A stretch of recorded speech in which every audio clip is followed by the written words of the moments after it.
Welcome back to the Terrace Top 6 show. What an evening we have in store for you. The Premier League returns this week. And of course, Cristiano Ronaldo is back. He's in training. He's going to be at Old Trafford. I hope he rips his shirt off. I really do when he scores them goals. We're going to be debating tonight what we expect to see from him in this opening game and in the Premier League moving forward.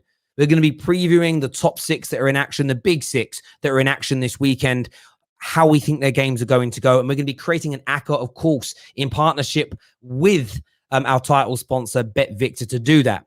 We're also going to be finishing the show by adding to our legacy debate, which we started this week when we had Eden Hazard and Mo Salah. But we are going to be debating, in many eyes, the 2 greatest players to play in the Premier League, which is Cristiano Ronaldo and Thierry Henry. Who is the greatest player to be here and who has the greatest legacy? We're going to be debating all that and much, much more tonight live on the Football Terrace. Make sure you smash that like button. You hit the share button now. You subscribe if you haven't done so already. As we've mentioned, we're sponsored tonight by Bet Victor. All the links to sign up to their accounts are in our description below. Let's do this, people. Let's go.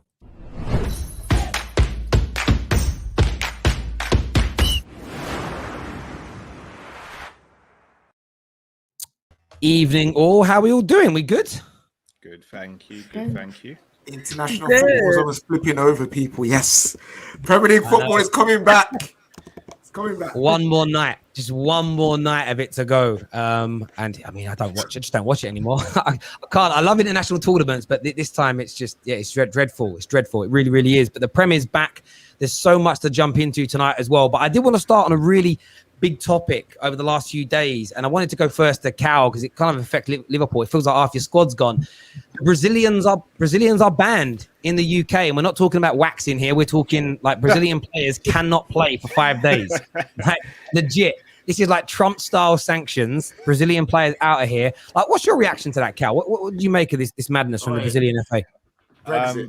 I'll be honest, nothing really surprises me anymore with FIFA, UEFA, all these governing bodies. Like, they just make up the rules as they go along. By tomorrow, there'll be a new rule. They'll change it back. Something else will happen. Just rinse, repeat. They just make things up as they go along. I'll be very shocked if this actually goes ahead. I reckon the Premier League teams are in a position where they can make a stand and say no to it. From a Liverpool perspective, so a lot of our players is pretty much our spine, which is not healthy. But we'll see. But I'm not surprised. Yeah, I hear what you're saying there. I mean, Daniel, from your perspective, do you just feel this is sort of the Brazilian FA throwing their toys out there, Pram, or do you think they've got a point here that actually, the Premier League have hindered their international team and they should respond in this way? You're on mute, bro. Yeah, no, I think it's one of them things where conflict in terms of the rules and the regulations. Obviously, the Premier League clubs are at fault for not wanting their players to actually go on international duty. But at the end of the day, as obviously we were talking about in the chat earlier on, if you get called up for international duty, it's your job to actually go there and get the job done because you're a professional footballer. So, personally, I couldn't give a toss. Maybe it's because our team doesn't really have that many Brazilians, only Thiago Silva. But I don't care. It will get sorted. It won't hinder anything. But it's just the Brazilian FA being the Brazilian FA. Like, it's them doing what they do best and know best, and it's just chaos, really. So yeah, man. Yeah, listen, I totally get that. How about Anita's smiling there? What's your thoughts? I mean, you've lost Thiago Silva. He hasn't really played much this season. What's your thoughts on it? My thoughts is, did you see the way the feds rolled off on the pitch? That was hilarious. I'm so sorry, right? I've just never seen nothing like it in football. Like, again, maybe it's just because, I don't have a lot of Brazilian players. Just like Daniel, I don't have a lot of Brazilian players in my actual team. So I'm probably looking at it like, okay, well, this is kind of comical for me. But then I look at Buendia and Martinez that are going to miss out when they play us against Aston Villa. I'm looking at it as a W. Like, I'm like, yeah, come on. But in retrospect and in hindsight, like, I think it's just ridiculous. everyone has to conform to COVID restrictions, and I get that in each and every single different country, restrictions are different, but there should be some leniency for people that are going out there to actually work and represent the actual country at the same time. So, it is what it is for the Brazilian FA, but at the end of the day, Martinez, Buendia, they're not playing against us on Saturday, so baby, I'm all right. I'm looking at it from this point of view. I don't think it's great this happened, but like City and Liverpool, who are two of Man United and Chelsea's biggest rivals for the Prem, they're missing their number one goalkeepers this weekend. Liverpool, that could really hinder them, because is it Adrian that's got to come in, Cal? No, not Adrian. We don't mention that name in public. Like, I'd rather stand in the mirror and say Candyman 3 times. It's Kelleher. It's Kelleher. It's not the other brother. It's Kelleher. Oi, listen, Cal, don't mess with that name, bro. Don't mess with that name. Oi, that name's serious, bro. Don't be saying foolishness on here. Yeah, I mean it. I'd rather say the other brother than the one that plays for our club. You got someone. What's that? Who's got Whitney Houston playing? That's weren't me. It's like Whitney Houston there, Up here, that weren't me. Bit of Whitney. That's Daniel's ringtone, isn't it? I want to dance. It's not me. Wait, you gotta be careful. YouTube will pull that down real quick. Yeah, let's look off. Video's done there. But yeah, viewers, we want your take on what the Brazilian FA have done. Do you think it's fair? A few people commented earlier on an earlier stream saying they think it's right because the Premier League think they're the dons of the world. It's like, I don't really think they did it to show their authority. It was more like, we pay your salary, we need you to play next week, so you're not going. A little bit like how, you ever been at work, you put a holiday request in, your boss says no, there's too many people already off. Like, it just felt like one of them ones. Like, sorry, peeps, you can't go. But viewers, you want your views, you want your opinions. Up next, though, we're going to start building our ACCA. We're going to start building our ACCA tonight. If you don't know what an ACCA is, it's where we put a number of bets on. We're going to put 5 or 6 results into the hat. And then we're going to see what the odds come out of and put an amount of money on the end of it to get it done. First game we're going to talk about is Arsenal versus Norwich. Will the Gunners get not just their first win, but their first goal of the season? Can that happen? Jess, they're like hiding at this stage, as you can see, because they haven't scored a goal. They're up against Norwich. They're odds-on favourites. We're going to delve into that in a few moments and start previewing the Premier League games. Legacy GOAT debate coming later in the show. So make sure the like button has been hit. Make sure you've shared this with your friends that want to get involved. Let's do this. So Arsenal Norwich is the first game we're going to be putting into our ACCA today. And I've got to go to Jess straight away on this. I have to. No goals, no wins. Was it like something like 10, 11 goals or something conceded? You've got the worst. You're playing the worst team in the league. How confident are you of picking up just a goal at least this weekend? Oh man, the pain of it all. We'll score, will we win? I don't know. You guys, I'm not confident. Not because I don't think we have a better squad. Obviously, we'll have Ben White back, Gabriel, Thomas Partey, all that, but are they going to play for the manager? I don't know. Is Mikel Arteta going to overthink it? I don't know. So I'm not really sure. But I would say at home, with most of our best players back, barring like ESR, I think he's the only one that's going to be missing. And, Granite won't be there, so advantage us, So I think we'll win. We'll scrape it. It's not going to be like this comfortable win that a lot of people think. But with most of our good players back, I think we'll win it, and that's basically what will happen. I think there are some Arsenal fans that are like, on the side hoping that it doesn't happen so that Arteta will go. But it'd be just their luck, that he'll win a couple games and he'll stay, So I think we'll win, but it won't be easy. It should be, but it won't. Can anyone see an upset here? I'll ask this straight away. KJ first. Of course you can. Wait, now listen. Here we go.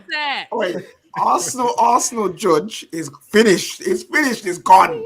It's gone. This is what Arsenal judge will kick in and end up going on like some 5-game winning streak and then boom, they'll be fine again. Nah, it's gone. It's gone. This is going to be a peak game for them. Listen to me. Terry, you said they're playing the worst team in the league. No, they're playing the second worst team in the league because they are the worst right now, technically, officially. So it's a battle of relegation fodder right now. You never know what happens in these games. You always say it. When teams are fighting for relegation, they will kick into some next kind of gear. So Norwich might just kick into some next gear and upset these man. There's so much things going wrong in that club, so many question marks. I've never seen a football director come out and do a whole interview about their process. Who on earth doesn't set public targets? Who does that? You know what I mean? Even Norwich have targets, which is just a flipping survive. You know what I mean? So yeah, I can see Norwich just pipping them. It's a tough one though. I think what's it called? I think Arsenal will win. Banter aside, I think they should win. Unfortunately, I actually I'm covering that game. I don't know if it's going to be a good game to cover, but hopefully Arteta will be able to put in. I don't even think too much needs to go into the game. Just put out the players. I think we should be beating Norwich. I mean, Norwich, yeah, fair enough, they scored a goal, but their only goal this season has come from the penalty spot. So they're not a good team. They're part of my teams to go down. I actually want them to stop getting promoted as well because they're kind of a bit annoying. Just coming up to go down, it's just very, very jarring. But Arsenal has to. I can't even see how Norwich win this game. Even a fluke goal, I expect them to concede. Don't jinx it. Yeah, look, I'm not in your corner, innit? So if I'm jinxing, I'm jinxing. But I just can't see Arsenal losing this. If Arsenal lose this, then boy, it's not even a serious question. It's just handing that P45, man. I mean, Cal, you said earlier, what's the shock result? Yeah, and I'm not even trying to take the mick. I'm genuinely asking because are we assuming that Norwich beating Arsenal is a shock result? Because Arsenal haven't been good for a while. No, I'm not even taking the mick. They haven't been good for a while now. I know Arsenal's the bigger name, they're the bigger team, but in terms of form, how they're playing, in terms of style, identity, they haven't really got one at the moment. Whereas, although Norwich haven't been winning games, you could arguably say they have more of a style and they have more of an identity than Arsenal do right now. Let's not act like we didn't see them lose to Brentford, who's also another newly promoted team, first time in the Premier League for opening day of the season. We also had a COVID outbreak in our squad. I know you guys don't want to add any context whatsoever because it's not as fun. It's not. Hold on. It's not as fun. We had a COVID outbreak. We didn't have. I mean, we were playing like an 18-year-old, 19-year-old, 20-year-old. If you put those players out there, you're going to have a worse squad we have almost 6 or 7 different players that are going to be starting in this game. So yeah, it's Brentford, first game of the season. We lost, but let's be real. We didn't have half of our squad, but I get context is not fun because it doesn't add to all the Arsenal's so bad, Let's add context. Context is that your squad is still better than Brentford starting 11. That's what Arsenal should be building here. That's what you should have. So it doesn't matter if you had a COVID outbreak, your bench players should still be at the level. Fair, bro. Balogun? Are they not Arsenal? I don't know. Are they not Arsenal? Do you know what? You lot know me. I'm not one to back Arsenal, but it's not fair. You cannot. If you're going to use context, you got to use context correctly. COVID is such an important piece to the puzzle for Arsenal against Brentford. During that match, they were missing Aubameyang, Lacazette, their highest goal scorers, and they put Balogun up front. He was not getting any service because he doesn't have not the intelligence, but his first couple of games in the Premier League. Come on, bro. There's so much context to that match that is unbelievable. And people saying that Norwich might beat Arsenal, let's keep it real. Arsenal are going to beat Norwich, and I can bet money on it. Arsenal will be beating Norwich, and if they don't, then I want Arteta gone the next. But look, I think it's 7 players. It's 7 in our best players: Thomas Partey, Odegaard, Aubameyang, Lacazette, White. Are you serious, Gabriel? Come on! You're laying it on thick. It's actually come on, KJ. That these players that you got were playing Martinelli, one of the best youngsters in the league. Balogun, future star. Saka, brilliant. Smith Rowe, brilliant. We get told from Arsenal fans that these are the players that you're looking to take you forward. If they you're using Arsenal fans' reaction to our young players as a gauge on whether or not we should be able to be Yes, I am. Because so you're getting your football knowledge from Arsenal fans. Yeah, so that means you don't trust your own. So you use that to gauge how you think about football. I don't know much about Martin. I know what I know from what I've seen. You guys have seen Balogun more than me. You guys have seen Smith Rowe more than me. So if I can't take your information for your I fan agree with base KJ. and actually go forward with that to think how good they are, then what are No, your I fan base don't. then? Okay, guys. Think about it. I think don't. it's a great. Because It's if a it's not great. Callum Hudson-Odoi, Daniel will be battling. So I'm not. No, here. no, no. Everybody The only reason why- overrates their young players and thinks Yeah, they're the great, reason- but we We don't sit there do. and say that means that we can just roll on into the season with them. But I think Come that on. this is what's great about this weekend's game, because you've got your players back. You're playing a team that I don't think is as good as Brentford. You were uncompetitive in your last two games. Yes, you were beaten by teams that are superior to you, but you were uncompetitive. Like, you didn't lay a glove on them. It's just such an important match. But I expect Arsenal to win, but when you get a gut feeling, I just look at it and think there's too much confidence from Arsenal fans that they're going to breeze through this game. Our season starts now. It's all going to get, like, I can see the rainbow. And Terry, I just listen to me. No. I'm not going to listen. I'm going to speak right now. And I've said this. You guys have worked with me for a long time on here. Whenever there's a cup final and everyone's like, nah, this team is winning it hands down, easy. France are going to win the Euros, easy, hands down, no problem. How often do we see it bite you in the backside? And there's too many people saying easy, easy, easy for me. However, we're putting the first bet into the ACCA here. I'm going to go with Anita. Anita's back on the show tonight. It's great to have her back. I'm going to put Arsenal in to win here. I'm going to put Arsenal in to win because Anita said it. So I'm going to put them in. They're going to be the first people I add into. I'm going to add another selection. So that's in the pot now towards our ACCA. The next game we're going to speak about, we're actually going to move on and speak about Chelsea's game up against Aston Villa. I think it's Aston Villa. I want to make sure I'm right. It's Aston Villa you're playing, right? I think so. Cool. How are you feeling about that, Daniel? Confident? No problems? No, I wouldn't. Like, it's not a no problems thing. Just like you mentioned earlier on, that I don't like to say we're going to breeze any game, but I do expect victory. I do expect us to win. I expect to see a bit of rotation. I think Ben Chilwell could come back into the side, just based off the fact that we have a lot of games coming in the next couple of days. A lot of teams do. A lot of the big teams have a lot of games coming with the. I think the Champions League, the third round of the EFL Cup, and then Premier League games as well. But now I think we'll win, especially considering the fact that Buendia and Martinez could be out. That only increases our chances of winning the game. And look, there will come a time this season where we could go through a rough patch in it, but I don't think now is the time. I think our team's quite settled. We look good. I think we look like the best team in the league right now based off the games that have happened. And yes, including the Liverpool game, where I think we could have actually won the game with 10 men. So, yeah, I think, look, everything right now is good at Chelsea, but you know how football works. Premier League football can really hit you in the face at any moment. So, but I expect us to win. I don't think this is the game that we would see an upset, especially because we're at home too. Do you share that confidence, Neats? 100%, man. I genuinely am going into this game thinking, all right, Chelsea, like, we're gonna win. Obviously, no game is easy. I hear that, but at the end of the day, last season we struggled against Aston Villa quite a bit, didn't we? On our last day of the season, and again, like I said, for the Arsenal match, I expect our boys to go in there as champions of Europe and say, listen, yo, you may have beaten us one time, but it's not going to happen again. And I expect us to go in there headstrong, Lukaku leading the front line. And I expect us to get some goals and bang maybe a 3-0 win. I'm expecting a 3-0, especially if Martinez is not going to be in goal, if Buendia is not going to be there. I want to see how the team's going to balance. Again, they have lost Jack Grealish, and I'm not saying that they don't look the same, but they were a bit shaky against Brentford, So, was it Brentford that they played? Yeah.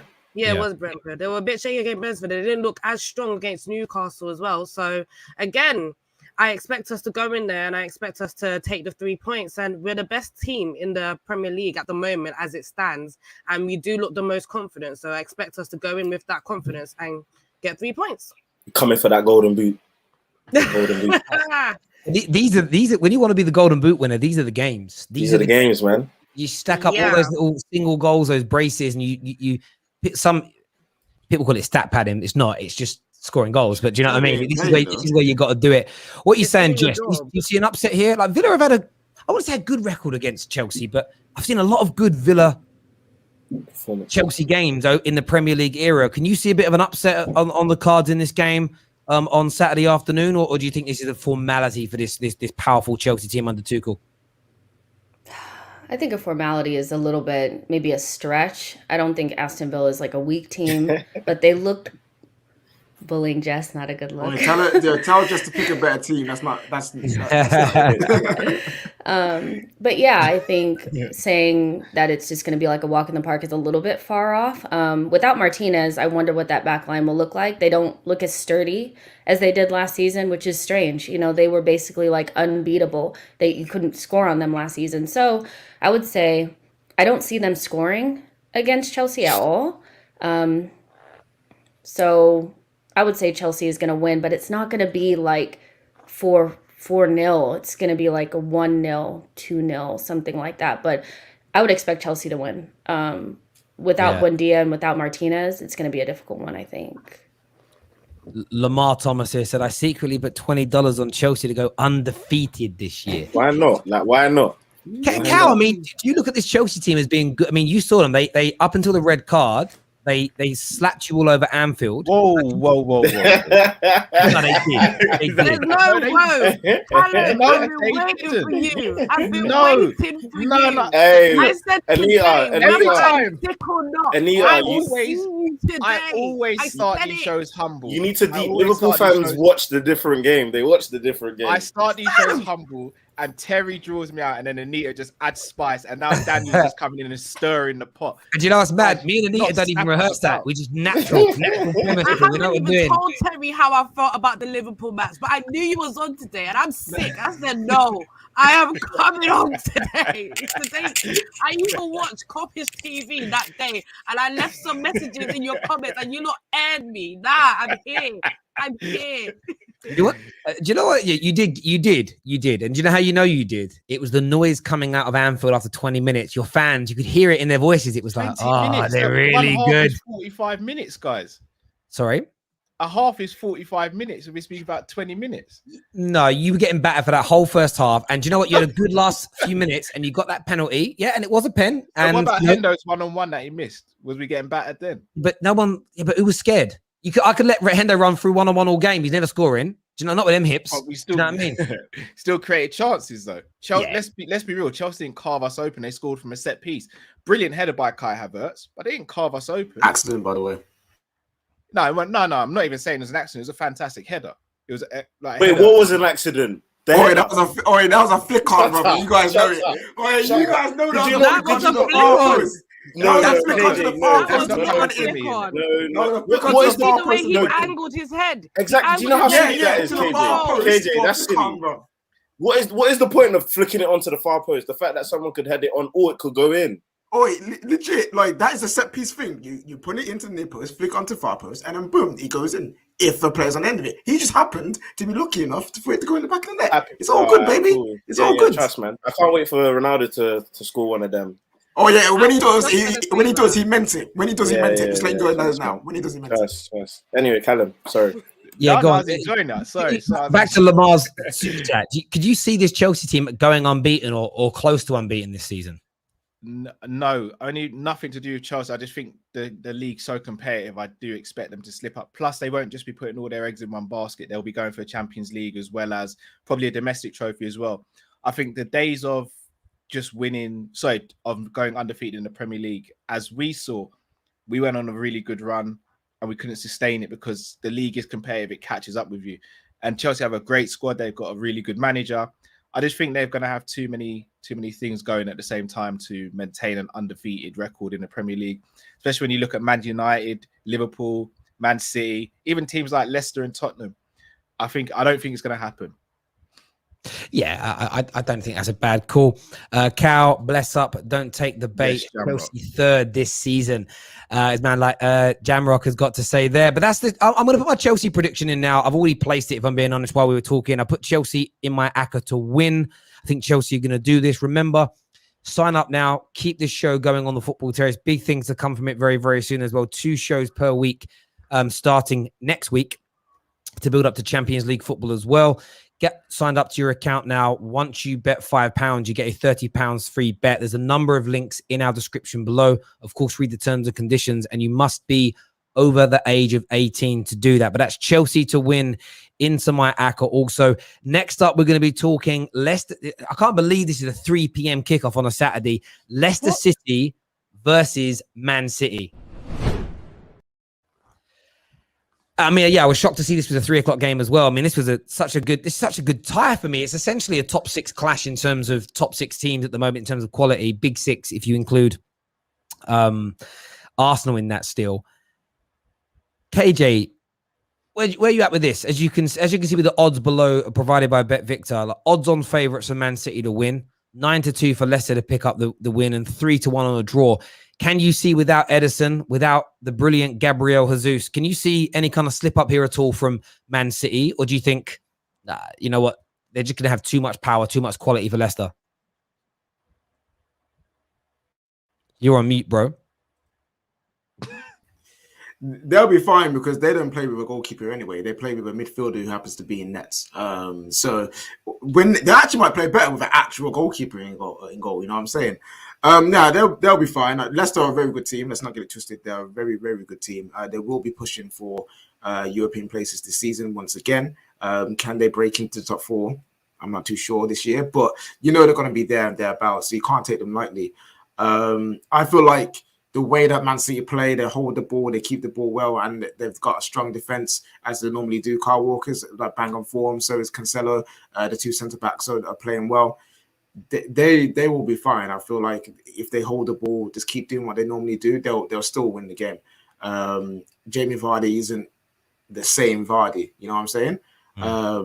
Like he's getting to, you starting to slowly see that age catch up to him, even though he's still a very potent striker. I feel like he'll be dealt with by Kyle Walker with his recovery pace as well. So yeah, I think Man City will get through this, maybe a 2-1 or 3-1. But the lack of Edison and the lack of Jesus, I don't think should stop them, considering the size of their squad and the quality of their squad as well. Yeah, how about yourself, Jess? You putting this down to a Man City win? No, I think Leicester will win this game. They're at home. I think they started off a little bit shaky, but I think some of the players that they brought in are going to cause issues for Man City. They play a type of game that City doesn't like to have to play against, very physical, athletic, quick, aggressive players. Iheanacho, if he plays, Patson Daka, who can play similar to Vardy but is much younger. Soumare, Ndidi, like they have Tielemans. If these players play, I do think at home, Leicester can take something off of Man City, especially if they're missing number 1 goalkeeper, stuff like that. So I think it's going to be a lot closer than people think. And for me, Leicester just plays the type of football that Manchester City doesn't want to have to play against. They don't want to have to run. They don't want to have to be going towards their goal, and they have really fast players up top. So I back Leicester to win this game. I actually think it's not really an upset per se, but I do think that Leicester is going to give them a hard time, and at home they can win it. I second that still. I second that. Just based off the fact that I think no one's scared of Man City anymore, innit? Like, obviously, Man City are still one of the best teams in the league, if not the best. You got to give them credit because they're champions. Pep Guardiola is still arguably the best manager in the world. But I don't think they have that same fear factor where, when you used to go to the Etihad and you just wouldn't even get a sniff of the ball. Obviously, they've kind of steamrolled Norwich, steamrolled Arsenal. I think this is their first big test since the Tottenham game, which they really struggled in. And it's kind of been pretty much the same players. And I think Leicester will adopt the same approach that Tottenham did, but Leicester are more potent than Tottenham in the counter-attacking areas and where they can actually score more goals. We saw what happened last season at the Etihad. I think it was 5-2, something like that. Yeah, so, it was bad. 100%. Look, so I think I'll lean more towards Leicester. A quick note though, I think Soyuncu, we talk a lot about strikers who tail off after their first season, one season wonders and that. Soyuncu's on a bit of a tightrope. He's been shaky recently and for a while, not even recently, going since the back end of last season as well. So I mean, hopefully Fofana gets back as soon as possible, but it's looking like a season out injury. So Soyuncu needs to be careful. He doesn't look as solid as he once was. There was people saying the top team should be buying this guy. So, yeah, man. Better than Maguire, we heard. I was about to say, the better than Maguire thing, it reminded me of when, do you remember when David Moyes came to Man United? Did awful, by the way. And it was like, look how good Roberto Martinez is. Look what he's done. It gave me them same vibes. It was like, let's just see how this guy levels out once people work out his game and realize his weaknesses. When you sign, I think sometimes when you sign an unknown player, they can have a really good first season because nobody knows their flaws. And as soon as tacticians and coaches watch and go, do you know what? He doesn't like it when you do X, Y, and Z. That's when you really see a player's level because their weaknesses get pulled upon. Can they then improve on that? Can they then work out a new way of playing? And he doesn't look very good at all. And like, Turkey ain't looking great either. I think he slapped 6-0 last night. Remember that? He conceded a penalty. Remember the dark horses for the Europe Bro. Anyway, I don't even want to talk about it. Some people on this channel are criminals. But with Leicester Man City, I don't think Leicester's going to win this purely because Kevin De Bruyne is back. And Fernandinho as well. They're both back and they've been training. And if they start that game, this is a different City that we're probably going to look at. So I really think that this match can kind of decide how I feel about City going forward. If Kevin De Bruyne and Fernandinho come into this squad, they make a difference and we see a shift, especially going up front because, like I said, I still don't get the Jack Grealish signing. So let's see what he can provide. And Gabby Jesus, he's looking extremely... he's looking extremely comfortable on that right wing. So I'm looking at this thinking it's a good matchup and both squads are going to come in full, especially with Harvey Barnes being back. And he's looking great as well. He's looking pretty exceptional. He's probably going to be one of the players to watch out for this match as well. So I don't think Leicester City is going to win this. I do think Man City is going to take it, but very narrowly. But again, I wouldn't be mad if Leicester do take it because it helps Chelsea in their title runs, in it. But I don't know. Yeah. Let's not underestimate Man City. I don't think Leicester's going to take it easy. I hear you on that. I need to get when it comes to an ACCA, you need a bit of a controversial one in there. I'm going to throw in a draw. I'm going to throw in a draw, like a 1-1 or a 2-2, something like that. These games are so rare that this is a 3 o'clock kickoff, as you can see here. But 3-1 odds with Bet Victor. I'm going to add that into my ACCA. That's my third bet that's gone in there, and it's going to be a draw between those two teams. Next up, we're talking Manchester United versus Newcastle. Let's go, peeps. Man, this is an interesting one. Ronaldo's return.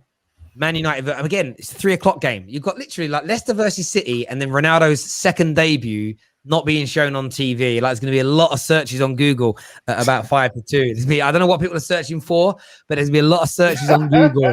A lot of people Allegedly. I don't need that's not an accusation. That's a fact. Like, everyone's gonna be doing that. I wish I still lived in East London. There was about 4 pubs near me in East London that always had these big old satellites. They used to pick up the Turkish TV or the TV from somewhere in the Middle East on these big old satellites and used to stream these things.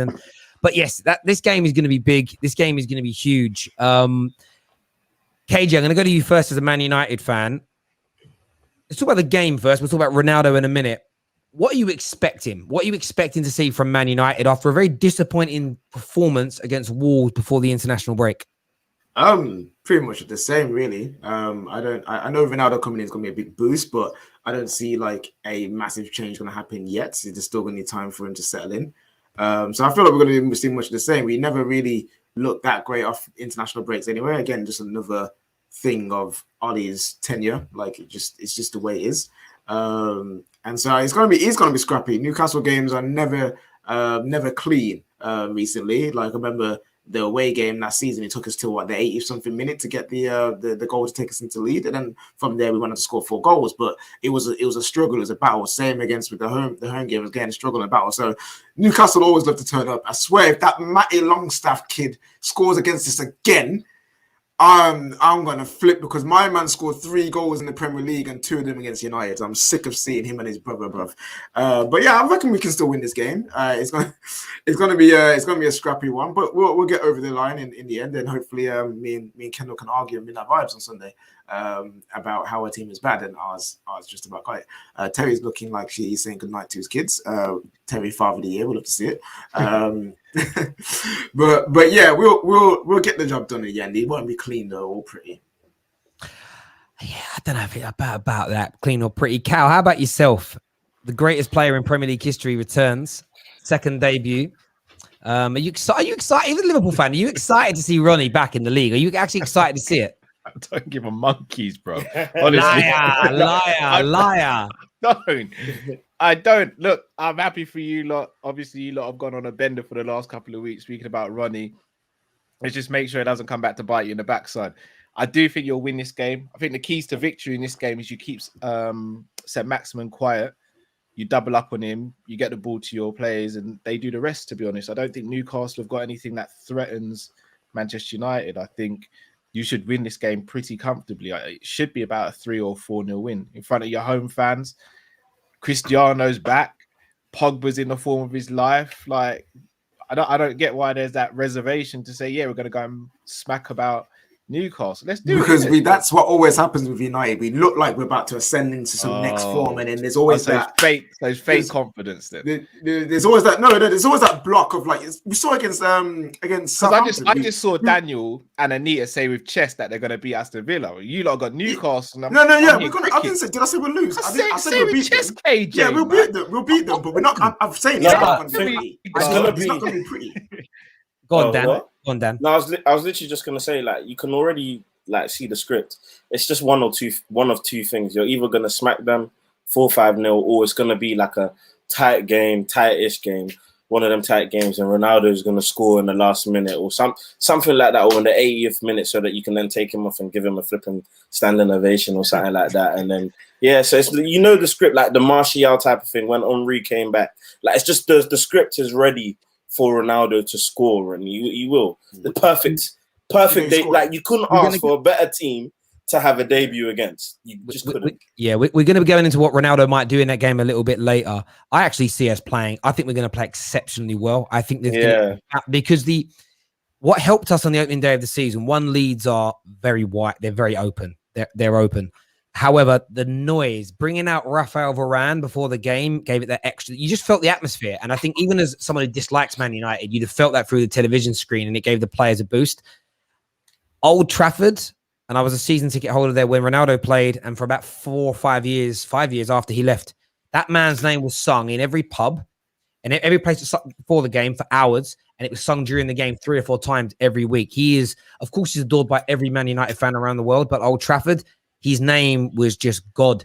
And for him to be back, even if he's just sitting on that bench, the atmosphere is going to be so raucous. I think it's going to make Newcastle United crumble. It'll make it easier for us in that way. Proper atmosphere, unlike Anfield.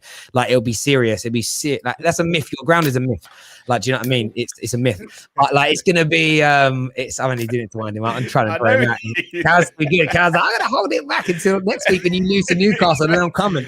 You lot lose. It is. Nah, we're gonna. I'll say this with chest. I'll say it with chest. They're my bet on my ACCA here to win. I'm putting this in as a win, but we are going to slap them, and we are going to score at least 3 goals, if not 4, and we won't concede. We will absolutely destroy Newcastle at the weekend, 110%. If you not lose this game, you might see me on every single stream next week. I'm telling you that from now. You see me on Midnight Vibes. You're going to see me on all the Terry shows. Don't lose this game. Callum, bro. Don't lose it. Anyhow, you come and invade my show, yeah? I'm going to block you. Nah, bro. Let me tell you now, the United game, everyone's going to tune into, every rival fan's going to tune into that game. United will score within the first 10 minutes, and you're switching off the game. I know. What time's the game? What time 3 p.m. 3 o'clock. So how are you guys tuning in? How are you tuning in? Let's talk about it. How are you tuning in? Allegedly, there are sites. No, I don't have to. There's a restaurant. There's a restaurant near me. There's a restaurant near me that has internet. It plays like it's got one of them satellites. That's what they do. So yeah, we're going to a local pub or a restaurant. It's one of the two. That's where I'm going. I'll be getting home very quickly afterwards as well to stream, which is a 5-minute drive. I'll be here to stream straight away. Like last 5 minutes on the radio. That's what I'll be doing. But definitely not Googling live streams or asking anyone on Twitter if they got a link, please. That's definitely not what I do. Final game we're going to preview before coming back to the Ronaldo return and what he's going to do is going to be Leeds United versus Liverpool on Sunday. Cal, this is a tough game. You've got your goalie missing Fabinho missing. You've got one big boost that Firmino can't play anyway. Like he's out. That's a good thing for you. But how are you feeling about going to Leeds United? Are you confident or are you a little bit nervous? How are you feeling?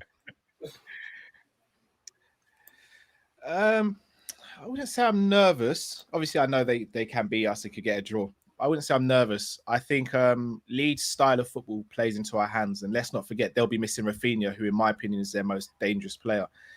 I think if Rafinha was playing and we didn't have the likes of Alisson and Fabinho, then I'd be a little bit more concerned. But I think we'll have enough to be able to beat Leeds. I think, as I said, their style of play plays into our hands. They won't sit and park the bus like certain teams in London and all that. And like they won't rely on a 36-year-old to try and score a goal that's never scored a goal for them in the last how many years. Oh, Callum's back, baby. Callum's back now. What are we saying now? But yeah, I think we'll go and do our business. I think it'll be a tough game, but I think we'll come out of the win. Oh, yeah, don't forget about young Sir Lionel Meep Daniel James, fam. You know what I'm saying? Like debut gas coming through, giving some extra boost in that speed, bro. I'm not saying he'll do anything, but be careful, you know what I mean? Speedster. Yeah, he's already ruined you, man, before with that wonderful Costarashi. Oh, what, the one that should have been given as a free kick? Okay, cool. Yeah, what free kick? Your players are weak. I'd be worried about Dan James on Sunday just because I just feel like he's going to have a resurgence. Not that he was brilliant before, but if his first 5 games for Man United, I thought we'd sign an absolute star. I was so excited. I was like, wow, look at him. He's got speed. He can score. And he's opening 2 goals for us against Palace and Southampton. You're thinking, wow. Yeah, I just hope he does. No. You forget the best one. You forget about saying, you forget the best one, the one against Chelsea on his debut. Oh yeah, the Chelsea one was, but the Chelsea one was a bit of a spread. Chelsea on his debut. Yeah, and his debut. Yeah, that only happened because of forwards. Chelsea fan forward was on the show, and he literally, I think he was calling him, referring to him as the choir boy. I think because he's Welsh. Nothing like a bit of casual racism in a preview, but yeah, it's you know what I mean. It's one of them ones there. I didn't get that at the time. It turns out a lot of Welsh boys are choir boys as kids. I read somewhere strangely, but there we go. I don't know how true that is. Just read it on the website. But yeah, look, anyone see a Leeds upset here, or is everyone thinking Liverpool? What are you saying, Jess? No, I don't. I think Liverpool will win, but it'll be like a high scoring one. You know, one of those I don't know, 3-2s, one of those types. You know, I think Leeds has given up quite a bit of goals, you know, as they usually do. And so Liverpool will probably punish them, probably through like Salah or somebody like that.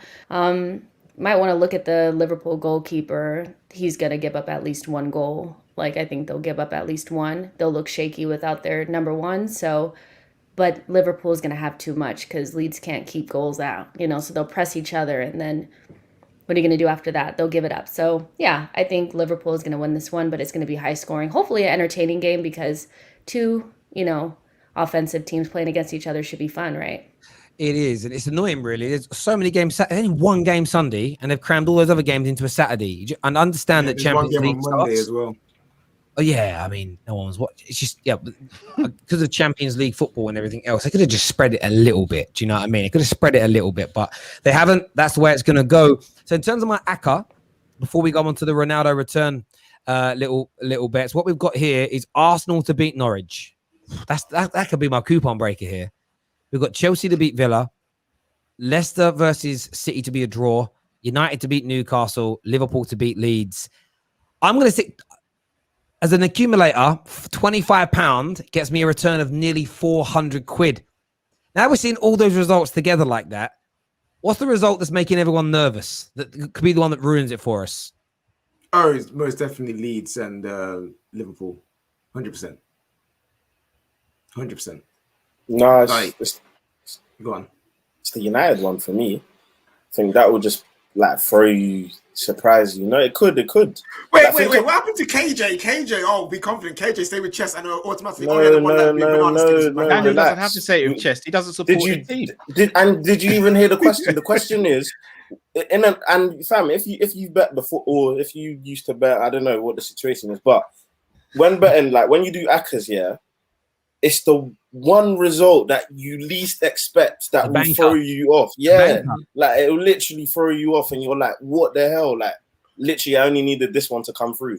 So if there was one to throw you off, I think it'll be the United game. Nah, I think I think it'll be the Arsenal one for me. For me, it was definitely going to be the Arsenal one. I think when you look at the United match, and then you look at, Jess, I'm sorry, sis, I'm sorry. But you look at the United match and you just think there's absolutely no way that Ronaldo's going to come to his home ground and allow, who you guys playing? Newcastle? Newcastle to Callum beat Wilson, them. man. No Callum way. Wilson, Ronaldo, my darling. Come on, darling. If Man United go down to Newcastle, Ronaldo will carry them on his back. He said, not on my returning debut, not at all. So that's not going to happen. It's going to be the Arsenal match that's going to throw people off. And Jess, if Arsenal don't win, my God, I will fly you out to England for you to protest. If they don't win, honestly, if they don't win, this is all we're gonna see on Saturday afternoon.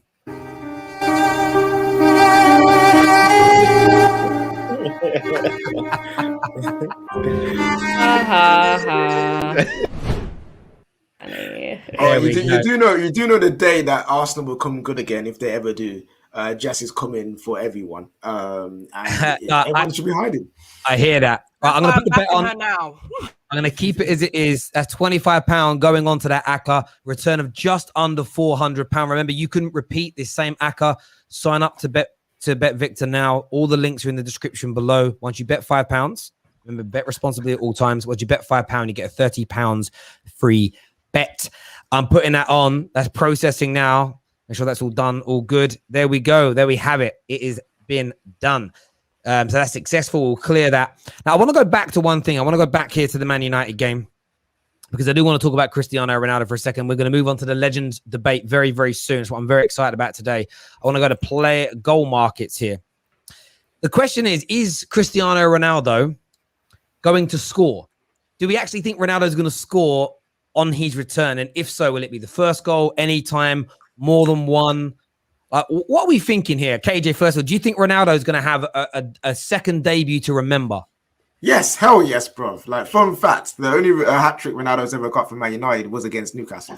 So he's going to inject that moment into his veins and he's going to give him extra powers. You know what I'm saying? My man's scoring. It's Ronaldo. You know what I mean? On his debut, there's no way he's not scoring. He will score. I'm putting it now. It'll be 1-0, 89th minute or 87th minute. Symbolism. 87th minute, he comes in, he grabs a goal, and he will celebrate like he's just won the World Cup, take off his top, do the sue that everyone loves to see, and his muscles will be pumping. I guarantee you that because my man is an egotist, and I love it. Absolutely love it. What is scoring. This, football match or Magic Mike? What is this? All right, listen. My man takes his shirt off just to literally eat food, bro. Like, if he's scoring a goal, it's coming off.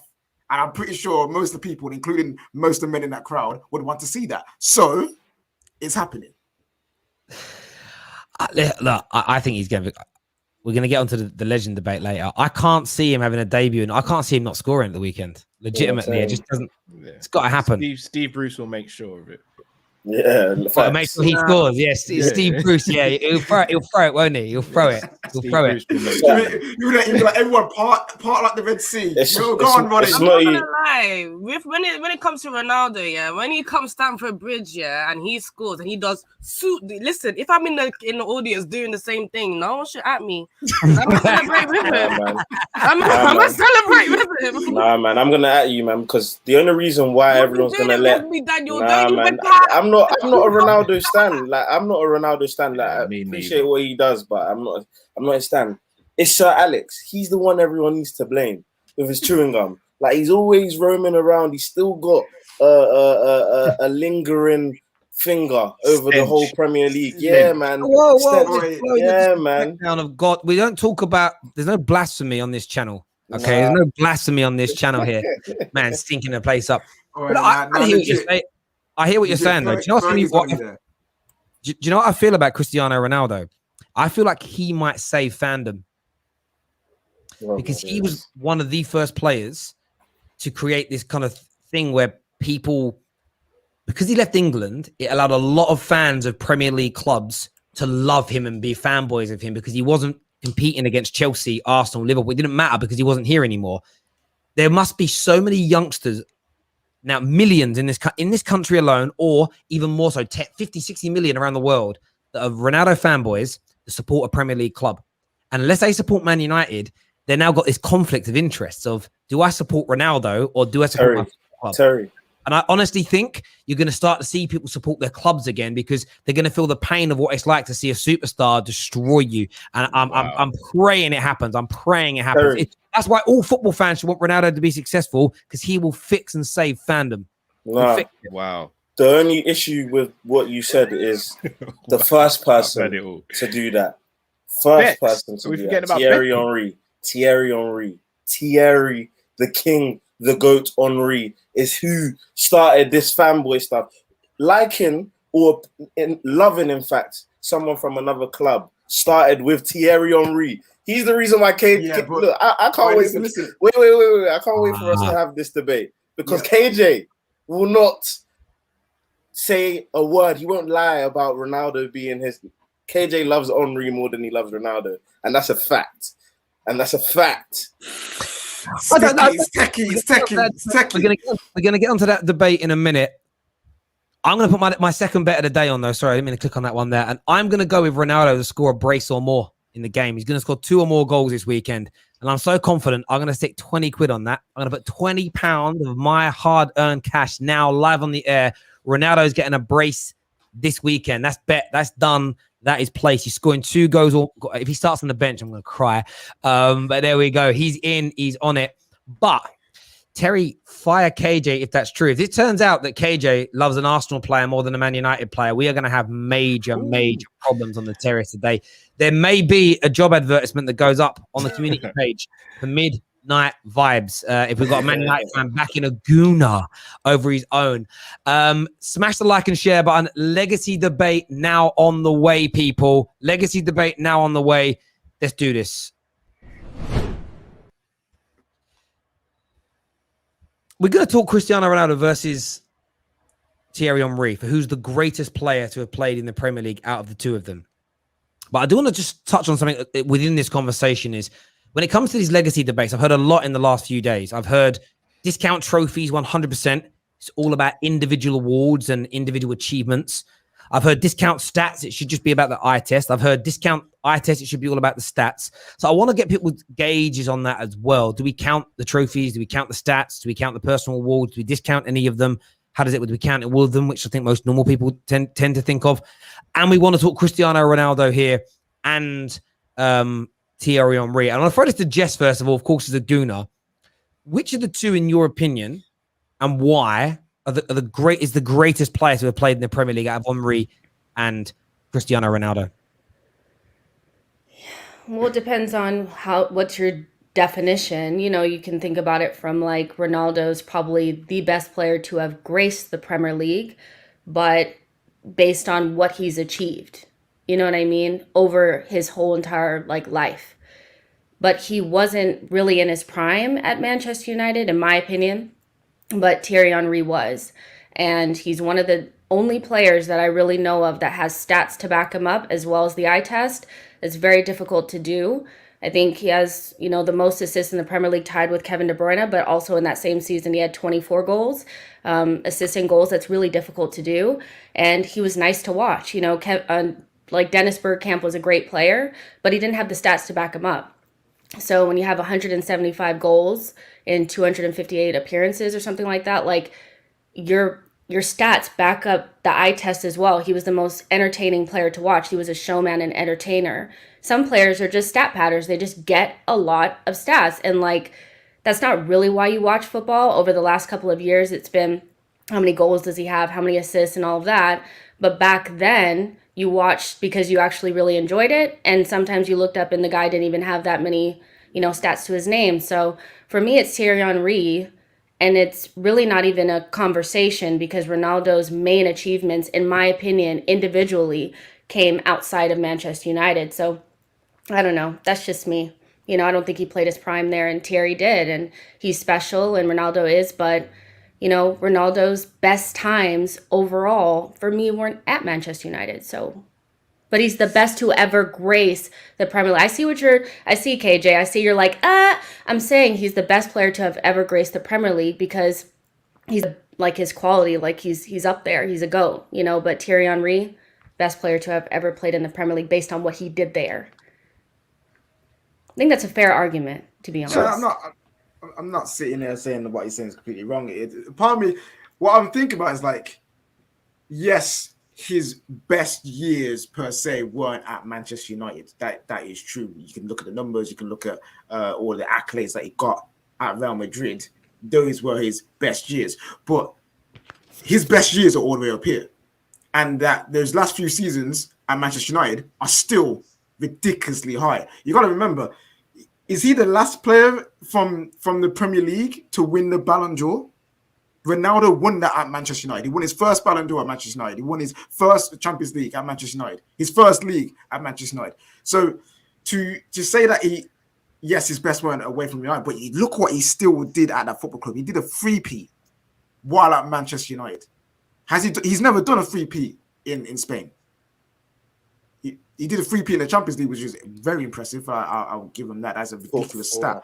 But the fact that he in the Premier League he still did all these amazing achievements for me isn't something to just throw away and say, well, Henry's just better because he had this long period of time being the best. Now, but look, Ronaldo did in the Premier League, it was absolutely phenomenal. If you're talking about eye test again, let's not act like Ronaldo's eye test weren't beautiful back then. Let's not think about 36-year-old Ronaldo now, who's like he's changed.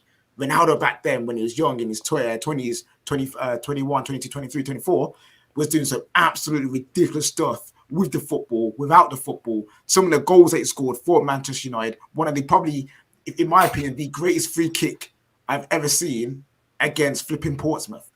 All of that free kick is overrated as well, man. Boy, now you Did you just say the greatest free kick you've ever seen? Rashford's free kick against Chelsea. That's my favorite. Rashford's free kick against Chelsea is ×5 of that free kick. Without Ronaldo, without that Ronaldo free kick against Portsmouth, that Rashford free kick ain't never happening. Look, we can get back to individual things. I want to Anita on this because I totally hear what Jess is saying, and I also get where the angle that KJ is coming from as well. I want to get your take on these two players, but I also want to understand your feelings on what needs to be counted. So, example being here, there's a super chat here from Pricey that says this one here that says you cannot discount anything. If you're having a legacy debate, it's about legacy. Everything has to count. Because as I say, the other night we had all the Liverpool fans tonight that said that Gerrard is better than Scholes because he won much more on an individual player level. They cannot agree that Henry is better than Ronaldo because Ronaldo won more individual awards when he was in England.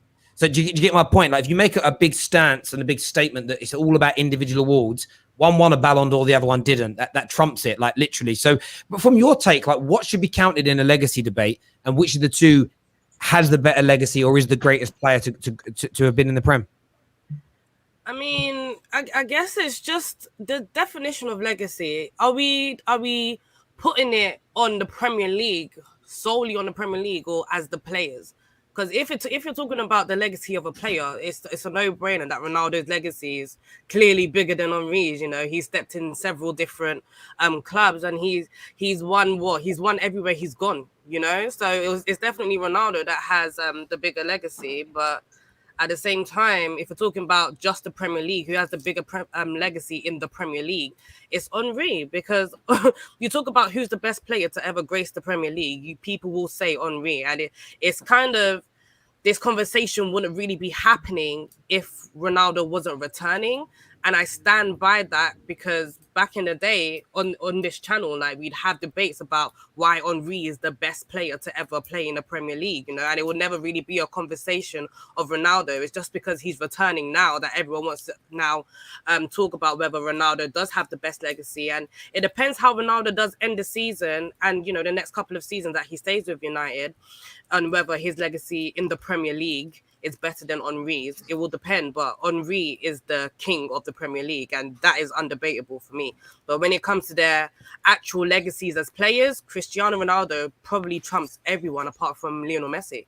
We don't need to say that. Like, We don't need to pander to these United fans and say he has the greatest Like we know how good he Like, is. so Like, he's got it. No, he's got it. Like, we don't even need to. Like, I hate this ego massaging thing that Sir Alex has put on these fans, these United fans. They feel they need their egos massaged, and we need to remember that, bro. The king, the crown belongs to Thierry Henry.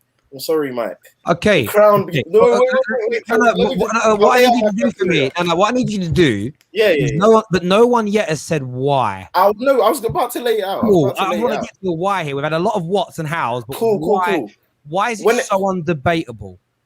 When it comes to legacy, of course, we're considering everything. Of course, the individual stuff. I mean, you can talk about the Ballon d'Ors, but if we want to add context to that, because when it comes to legacy, context matters as well. If we're adding everything. Henry got a 24 and 20 season, player of the year, golden boot, everything, and he got robbed of the Ballon d'Or to Pavel Nedved, who only won the Serie A without even getting double in goals and assists. So ask me that. I don't know what happened in that year. I don't know how he didn't win it. 24-20 trumps almost every season any player has had. Like Kane did a double-double, but obviously he wasn't able to take his team to what they did. Arsenal won the league that year, I believe he did a 24 and 20 season.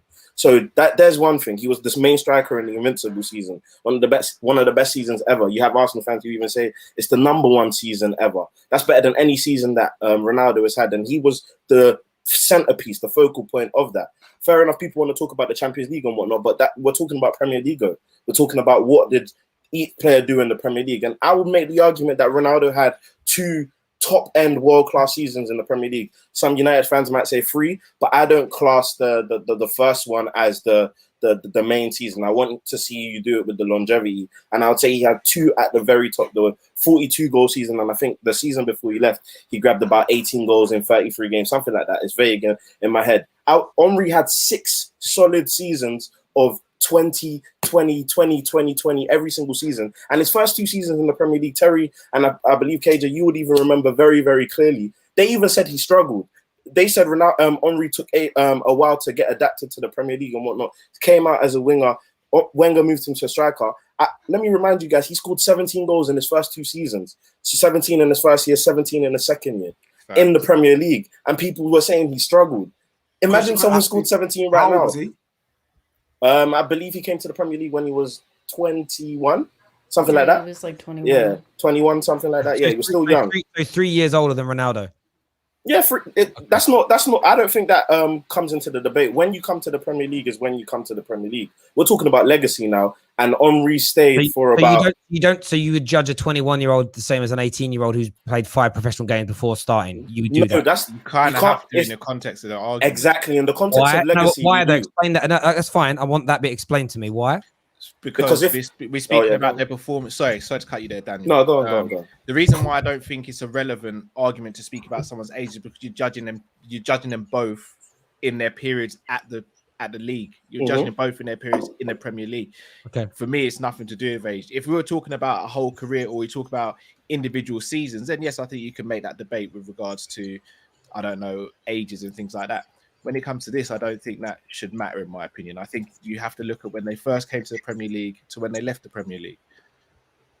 Okay, I feel like that's where I kind of disagree, because age plays a factor for anyone. You come into a big Premier League at the age of 18 and excelling the way you do, that has to play a factor. Ronaldo didn't excel when he first came. So can I ask then? When do we judge Ronaldo's tenure from then? Yeah. Well, I think you judge the whole thing, but it's like saying saying Henry got off to a faster start, but he's 3 years old. You guys have been talking about context, but you're removing that context because it suits your narrative. So I'm not saying that you take it out of consideration, but you understand that Ronaldo picked up a lot quicker because he started younger. So actually, he got into his pomp a lot faster in terms of age-wise than Henry did. However, there's a few things there, Daniel, that I just want to pick on. And I just need to say Didier Drogba's name.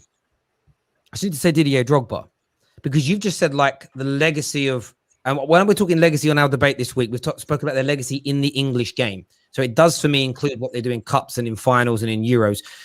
Didier Drogba, if you take away what he did in FA Cup, League Cup and Champions League games, he wouldn't be as revered. It was the overall package with Didier Drogba, which is why people loved him.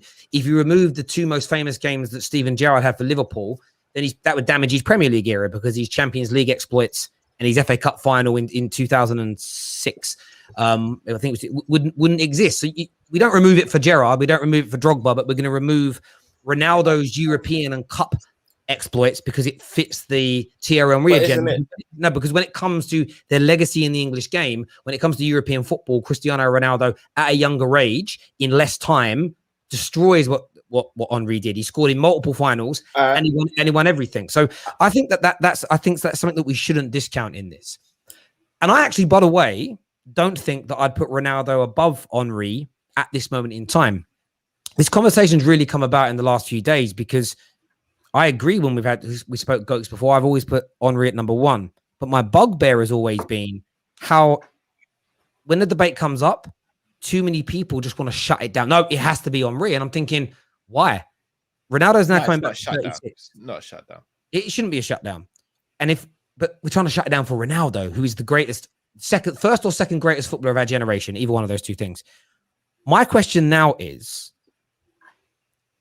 can Ronaldo do anything in his next 2 years to change any of your minds? Yeah. If he comes back and scores 25 goals, if he comes back and scores 25 goals this season and next season and wins back-to-back Premier Leagues, would that surpass Henry? Like, yeah, Terry, so. for me, if he comes back and he wins one Premier League, an FA Cup, and he, challenges for a Golden Boot, yeah, for me, he's come back and he's past Thierry Henry. The problem was between these two arguments. The problem is that Thierry Henry has a lot more to show for it. Thierry Henry has spent a lot more time in the Premier League and he's achieved a lot more. If Ronaldo comes in and he does that, then I got to give it to Cristiano Ronaldo of having a better legacy in the Premier League than Thierry Henry, especially at his age. Like, we talk about how long Thierry Henry was doing in the Premier League. For Cristiano Ronaldo to come back at age 36 and possibly bang as many goals as we're predicting him to bang, win a Premier League and win a couple of trophies, of course, then it will be undebatable that it's Cristiano Ronaldo for me. What? Why are you screwing your face? Why do you never No. This is actually not the reaction to what you said. This is a reaction to what I'm looking at on my screen right now because I'm actually not looking at the screen. Okay, Cristiano Ronaldo has 3 Premier Leagues, granted in a 3-peat as well. Henry has 2. Ronaldo only has the 2 FA Cup, or 1 FA Cup, which is cool. Henry has 2. But he's also got a he's also got 2 League Cups, a FIFA World Cup, in terms of the Club World Cup, and Champions League. Like, if you look at those accolades, he's already outstripped Henry in legacy that sense. Doesn't only come to that. I'm not saying how many golden boots? How many golden listen, boots Daniel, does calm, Henry have? Because How many golden boots does Henry have? When have I said that's the only? It's because the reason. No. I'm not saying it's the. I'm just saying the reason why I'm saying it's a bit irrelevant on your part is because, like, fair enough with what, and obviously I'm using this as an opportunity to respond to what Terry said as well. Of course, Ronaldo can do something to take it over, but there's a lot of intangibles that come with it that also are in Ronaldo's corner as well, might I add. But the thing about Henry as well is that, fair enough, yes, there might be a lot of nostalgia factor to it as well, of course. But it's the way we used to watch football back then. And you said something that was very interesting to me. Bringing fandom back, supporting a player back, bringing that feeling back. Who originally, in an era, and Terry, this was your prime. No. Wait, I know what the question please. is. Henry was massive at it, but he wasn't the only one who did it. I didn't say he was the only one. Eric Cantona did it 5, 6, 7 years before he even Eric even Cantona arrived. still had there was still a division in terms of people's thoughts on Eric Cantona. I can say universally. I can say about Henry, I never Universal. in my life as a kid growing up and in my friend group. That's all I can speak anecdotally. Social media didn't exist when Thierry Henry was playing in the Prem. I very rarely everyone would admit Henry was amazing. None of my friends, nobody ever spoke about football with, nobody that I used to sit in Old Trafford with would say Henry shit. There was none of that nonsense you see on socials. No one would play down how good he is. And everybody would watch him play and go, he's very good, isn't he? But nobody would fanboy him. Nobody would support Henry over their own football club. And if anyone's obviously. It just didn't exist. It did not exist in mainstream at that moment in time. I don't believe it did. I never saw it anyway. And I lived in London where everyone supported hundreds of teams. It wasn't like if you lived in Manchester, you might never see it. or maybe it stood out more in Manchester because if people did it because everyone supported City or United and everyone liked Henry. But in London, I never saw that. Not at 30, my age, 35 years of age. Maybe for 25 and younger, you did, but definitely not in my age group. The reason why I brought up the trophy thing, because Terry asked, what can he do to outstrip Henry? But so I looked at, let me just see if they're like, are they equal on trophies or are they equal on Premier League titles? So how can he outstrip Henry when he's already done that in terms of trophies and accolades? And then what Henry does have over him is, yes, he's got way more goals than him. And I don't think Ronaldo will never get He's not getting amount of goals. 90 goals in 2 years. You know what I mean? Like, he's never going to get it. Unless he goes into his 40 and scores like 30 goals each season, he ain't getting it. So he has that over him too. And then maybe, Daniel, you're saying he's got basically he's got the streets. That's basically what you say. He's got the people.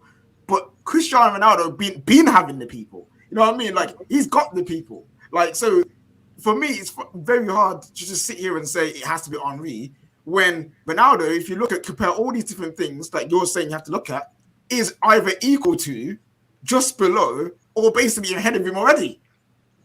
Look, I love Thierry Henry, so I'm trying my best to make sure I say nothing that tries to play down his achievements. He is just sensational, and I was shocked that Lee Gunner last night put Bergkamp, Cantona, and Zola in front of him. Like, I got his logic, but for me, madness. I do think he is.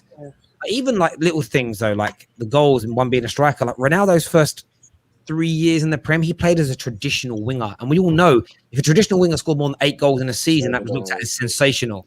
And then he converted into an inside forward. He was never a striker in the Premier League. Never a striker. It's just the way that we watch football now. It's too hard to really compare it to me. Why? Like, why is it? Why? I don't get that. Just bare numbers. It's the way that we watch it now. Like, there are players that we love from back in the day that didn't have amazing stats and didn't win all the awards, but we still love them because we just freaking love them. It's just different now. But players score more goals now. We keep tally. We didn't keep stats the way that we do now. It's just different. And so if you say, hold on really quick. What KJ said is like, okay, Cristiano Ronaldo has the streets, and he does. He has the world streets, a different type of streets. Thierry Henry he's just an icon in the Premier League, so people are always going to say that based on how they felt when he was playing. I don't think Ronaldo gave anybody else really, but Manchester United fans, that feeling when he played for Manchester United. Whereas other teams, other fans from other teams, they liked watching Thierry Henry play. I think it's just different, so I'm not saying that stats don't matter and all of that. I do, but maybe it's just different. Like, we watch football different. You can't say that we don't. You can't say it's just different. You know what I would say about the enjoying football? I think as a Man United fans and Spurs fans would look at it differently. When Thierry Henry was in his pomp, it was Man United versus Arsenal pretty much for everything, most of the time. By the time Chelsea kind of came along to the party and were challenging, Henry was towards the twilight of his Arsenal career and was moving on. So it was a lot easier for fans that didn't support Man United or Tottenham to enjoy Henry because it didn't really impact them. Does that make sense? So the way I feel about Henry was a player that terrorized my football club because he was so good. So I never had a feeling or an affinity towards him. The same as now with Chelsea being so competitive. Chelsea fans have a lot more rivalries now as in club versus club that didn't exist when Daniel and Anita were kids. Because they're now challenging. When you start challenging for titles, it creates new rivalries. Man United and Arsenal were not rivals in the 70s and 80s. They became rivals because of what happened in the 90s and the noughties. So this whole thing about the way a player makes you feel, makes you resonate. If Cristiano Ronaldo was doing what he was doing in the Prem, but Man United were finishing 6th and 7th, then maybe more people would have liked him because he wasn't ruining their weekends as such. It was more of an enjoyable thing. And I don't necessarily think we watch football differently. The only reason that stats have become a big thing is because we had never seen in our generation, since we hadn't seen in England since Jimmy Greaves, player that's sort of scoring at the rate that Ronaldo and Messi score. And we're still probably never going to see that for another 30, 40, 50 years. What they're doing is just so abnormal. It's made people focus on that a little bit more. But that's what my dad's generation did with people like Michel Platini that were scoring stupid amounts of goals from midfield in the 70s and 80s. And then we went like 20 odd years, 25 years until we got a Lampard that come along that started scoring obscene amounts of goals for midfielders again. So it's just generational in terms of that. But still, what I'd like to hear from you, Jess, is if you think he could Ronaldo do anything to surpass Henry's legacy in the Prem? Do you think he could do anything for these next 2 years? Not from my standpoint, really, because I just think it's a complete. from in my view, he's already achieved more than Thierry has. So it's not even really an argument of how many goals can he score to get over. It's really just not that. Like, Ronaldo is a world superstar and Thierry Henry is an England legend, like, or you know what I mean? Like a Premier League legend. It's just different, you know? So I think Ronaldo's just overall just a different level of player. So if he comes and he scores, I don't know, wins a Premier League and all of that, I don't know. You know, I really, I don't know. Because for me, like, I'm an Arsenal fan. It's never going to change for me. And I get that. It's Of course not. it's not going to change for you. I get that. But the irony in that.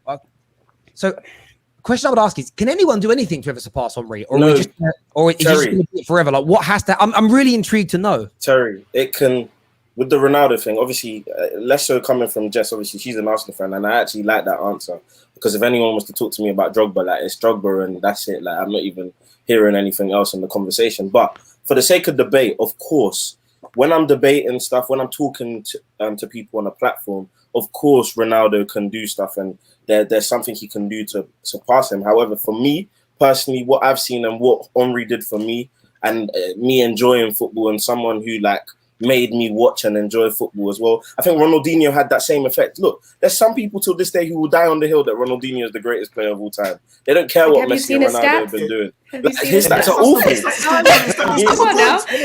Ronaldinho not awful.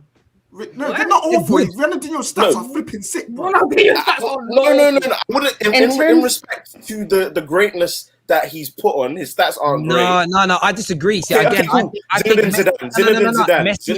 Messi and Ronaldo. No, but even Zinedine Zidane, if you go through it and look at his creativity statistics, they're massive. And you've also got to factor in that most of his games. Now, these are the facts that I love to bring to students. A lot of his games come before 2004. The way that stats by Opta were counted before 2004 have changed. A 3-yard pass, 20 yards out now, that someone then someone takes 3 touches and puts it into the top corner, now counts as a stat. Before 2004, that didn't count as a stat. Facts. That wasn't given as an assist. So all these things. So when you look at someone like a Zidane, and I looked at his stats a while ago, let's just say he's got 160 assists in his career. I bet if you rewatched every game he played in and gave him the modern day version of an assist, he'd accelerate to 250, 260, and we go, oh my God, look how many he's got. So that has to always be taken into consideration. I always feel sorry for the older generation because now it's so easy to get an assist. It's unbelievably easy to get assists in comparison. But the point, Dan, I don't disagree with your point. But what you're essentially saying is, I'm going to say the GOAT is based on how I feel subjectively about an individual, and there's no objective or tangible. Because you said earlier there's tangibles that are controllable. So we're now saying there's no tangibles that can make you the best. It all has to be about how you feel. No. I think you misunderstood. We're talking about legacies, right? And if the legacies and being a GOAT, like, I think that they should be differentiated personally, because you can be the GOAT.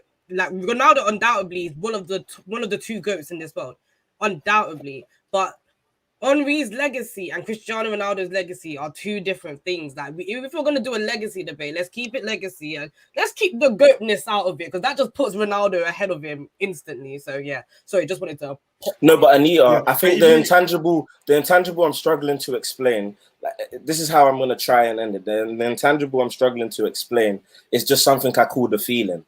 Like, it's just the feeling. And it's just hard to. But that's exactly what I just said. No, I know, and I agree. That's what I'm saying. That's the thing. This is nice if I ever as said a legacy debate, because a legacy comes with the feeling. A legacy is based on opinion. You know. That's why I agree with what Terry said. Go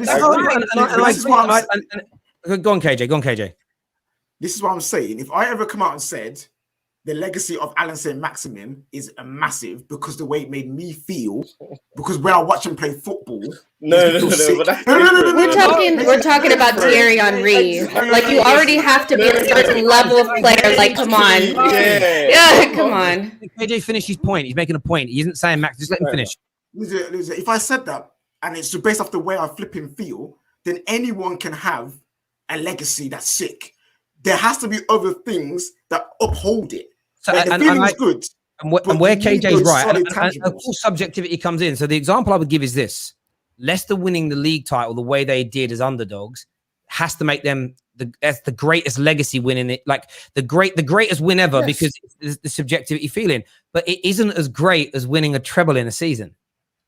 So my point is, I think there has to be subjectivity to it, but I also think there has to be some tangibles in there as well. Like a player, like if Ronaldo's, I just say, forget Ronaldo and Messi. If you've got Ronaldo and Henry, one guy gets 200 goals, the other guy gets 100. One guy gets 200 assists, the other guy gets 100. One's won 5 Prems, one's won.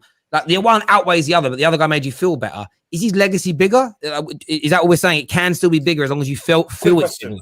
Quick question, yeah. Who, in your opinion, Terry, who's got a bigger Premier League legacy? Paul Scholes or Frank Lampard? Paul. Now, do you know what? I'll be honest with you. I think the legacy of Lampard is bigger than Paul Scholes is, even though Paul Scholes is a better player. As long as you're consistent in that, I just wanted to make sure. And the reason I say that, look, Paul Scholes made that for his own self because Paul Scholes didn't do enough PR in his career. Yeah. A lot of it's PR, do you know what I mean? And the irony in it is I actually think the Premier League, via its TV outlets, will make Ronaldo the GOAT if he has 2 really good years, by the way. I believe they will push that narrative. And I am arguing with you all here, but what I like to do in these is understand what people look at as legacy and understand it, to create like a baseline. And I understand where you're all coming from. It's going to be an interesting next couple of years because Ronaldo isn't the GOAT. I still give that to Thierry Henry, but I'm just intrigued to know what he can do. Like for me, like I've said before, if he scores lots of goals and wins a couple of major honors in his next 2 years, he surpasses Thierry Henry in my opinion. But then that's down to the debates. That because of course the way I'll feel about Henry, not Henry. The way I feel about Ronaldo is he makes me want to cry with happiness. All Ronnie needs to do to surpass Henry is do a forward-focused advert and say Vavavoom or Sue, and he's already beat him. Yo, Daniel should know about that, fam. You know what I mean? And the Callum, you know about that forward-focused advert with the Vavavoom. Appa G here says Andy Cole GOAT, 47 goals and assists combined in a single season in the Premier League. Guy. More than Henry and Ronaldo at their peak, and everyone else. And Newcastle +1 more trophies combined.